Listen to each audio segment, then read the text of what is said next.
안녕하세요. 3월 14일 수요일 큐티가이드 시작하겠습니다. 오늘 말씀은 회심한 사울이, 그러니까 이제 바울이 된 사울이 회당으로 가서 복음을 전하고 그 이후에 있었던 그런 일들을 보여준 장면인데요. 1번입니다.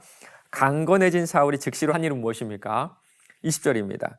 즉시로 각 회당에서 예수가 하나님의 아들이심을 전파하니, 예수님이 하나님의 아들임을 전파했거든요. 그것도 유대인 공동체 회당으로 가서 예수가 하나님의 아들임을 전파했는데요. 조금 전까지 사울이 한 일이 뭔가요?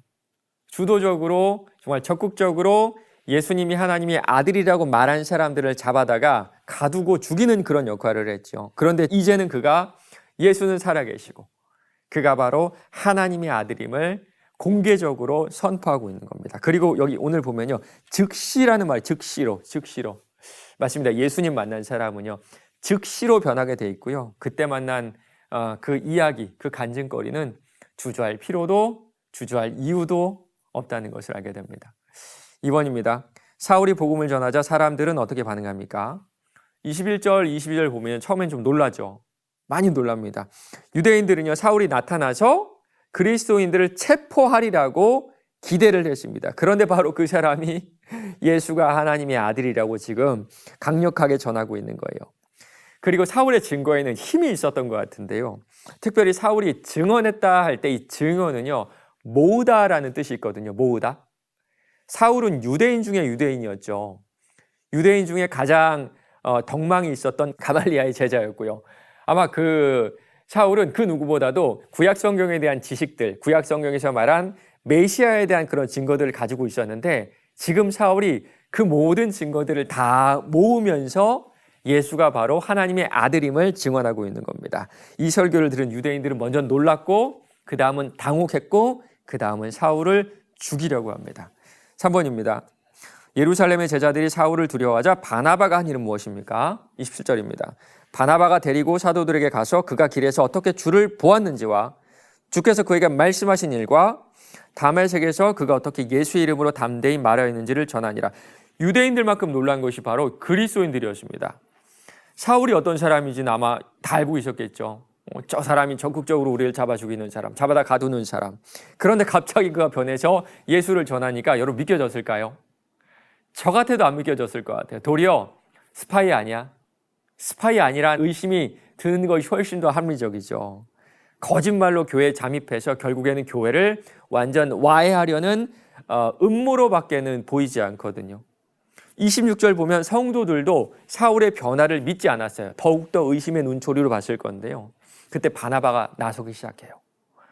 많은 성도들의 신뢰를 받고 있던 바나바가 사울의 회심을 보증하고 있는 겁니다. 내가 보증해. 4번입니다. 사울이 핍박과 죽음의 위협 속에서도 예수님을 전한 이유가 무엇인지 묵상해 봅시다. 사람은 고쳐 쓰는 게 아니라 바꿔 쓰는 거라 그러죠. 여러분 그렇죠. 이 말은요, 사람이 변하지 않는다라는 사실을 전제하고 있는데요. 정말 그런 것 같아요. 사람은 변하지 않습니다. 좀처럼 변하지 않아요. 변한다고 하더라도 그 속도가 너무 느리고요. 변하는 것 같아도 결국에 보면 그 원래 모습 그대로인 것을 이렇게 보면서 우리가 좀 실망하는 경우가 참 많은데요.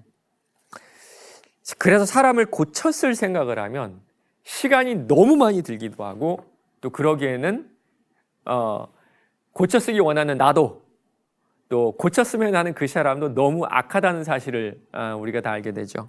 그러나 하나님이 하시는 일은 달라요. 성령이 우리 심령 가운데 역사하시면 그 본성이 완전히 회복되는 것을 또 우리가 알고 있습니다. 얼마 전에 제가 어떤 청년을 만났는데 눈빛이 완전 변했어요. 눈빛이. 제가 한 5년 전에 만났을 때는 불신자였거든요. 교회는 모태신앙이 꾸준히 나왔는데 예수 안 믿는 청년이었어요.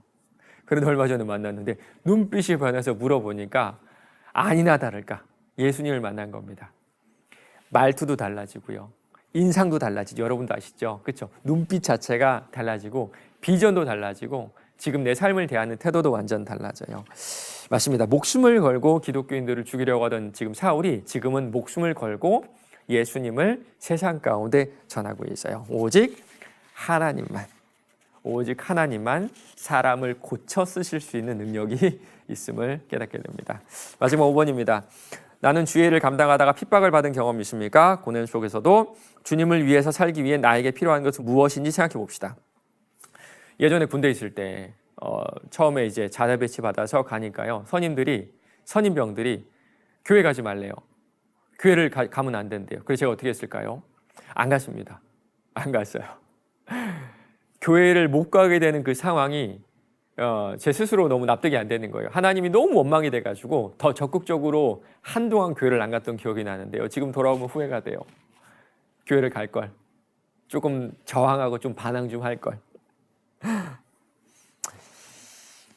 우리가 뭐 핍박까지는 아니지만 평소에 전도할 때도 아마 이런 경험을 하시게 될 텐데요. 가끔씩은 무시하는 사람도 있고 화를 내는 분도 있거든요. 뭐 돈을 달라 그런 것도 아니고 지금 당장 뭐 나랑 같이 교회 가자는 것도 아닌데 막 나를 무시하고 화를 내는 모습을 보면 좀 민망하기도 하고 좀 낙심되는 그런 마음도 드는데요. 우리 그때마다 예수님 한번 떠올려보면 어떨까요? 예수님. 사람들에게 배척당하시고 결국에는 제자들에게도 배신을 당하셨죠. 그렇다면 지금 우리가 걷는 이 길이 맞을 겁니다. 우리가 누군가에게 무시당하고 누군가 우리에게 화를 내고 누군가 우리를 배척한다면 우리가 하는 그 행동들이 맞다는 증거가 되거든요. 정말 알 사람만 알죠. 알 사람만 알죠.